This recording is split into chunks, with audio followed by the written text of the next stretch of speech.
I'm going to show you how to manually machine with hard tooling.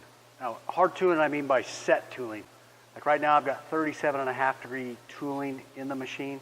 Now we could make just about any profile, or you could, or you can be purchased off the open market, but any set tooling. Now again, I got 37.5 right now. Now, what I'm showing you is manual machining, so I'm just in handle or manual. I've got X and Z position. So if I move the machine, I know where I'm at. So I'm moving the hand wheel. And then I go, obviously, X position. Now, I'm going to open the door. You can see, I've already ran a bevel on this pipe.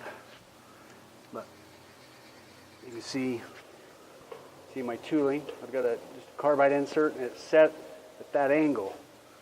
Now again, we could build a set tool that will have a landing or different profiles of your dimensions. But again, this is just a 37.5. So what I'm going to do, I've already machined it, but I'm going to show you how I can machine it.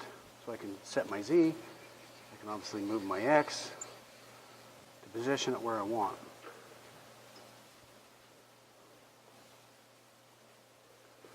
Now, let me shut the door.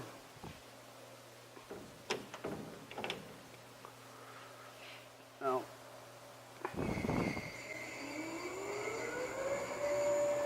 so what I'm going to do, I've already set my X on this. I'm going to bring in my Z.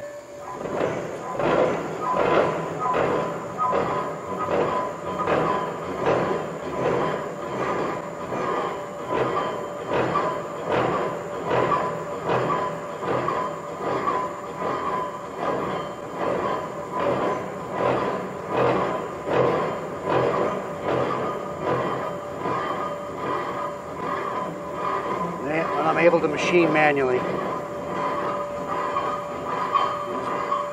I just bring my Z back and I stop the machine. Quite simple, but it's effective. So there's times when you need to manually do that.